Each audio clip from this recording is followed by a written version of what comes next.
A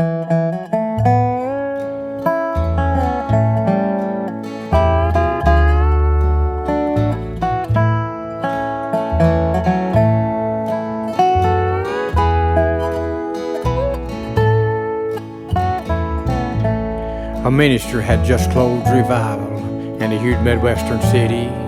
As he stepped on the train on his way home, he sat down by the side of a young man, and with nothing better to do, he just tried to set up a conversation about the weather. He noticed he wasn't getting no answer, and he looked over to the young man, and there was tears running down his face, and he said, "Son," he said, "I'm a preacher."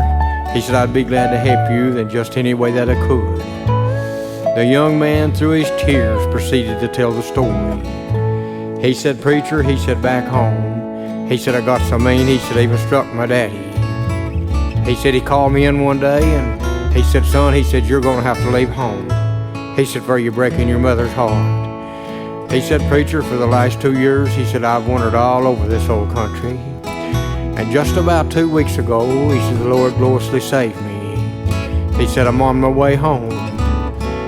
He said, "I wrote my dad and mom a letter and told them I'd be on this train." The preacher said, "Well, son," he said, "that's all well and good, but just how do you know that you're going to be welcome? Just how do you know that dad and moms are going to be standing there with outstretched arms?"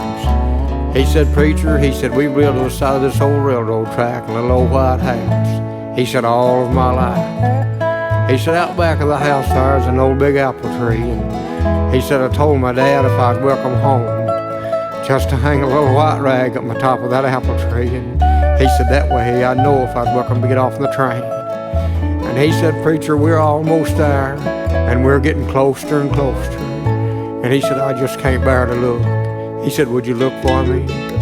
The preacher dusted the window off, and he looked out, and he looked back with a smile on his face. And he said, "Why, son," he said, "you don't have a thing to worry about. Why," he said, "that old apple tree's in full bloom." He said, "there are little white rags hanging all over from the bottom to the top." He said, "Down under that apple tree," he said, "I see an old gray-haired dad and mom waving a big white sheet, saying, 'Come on home, son, come on home.' You know, that's just like God. Don't matter how mean we've been or how far we strayed away or what we've done. All we've got to do is just ask, and God will welcome each and every one of us right back in."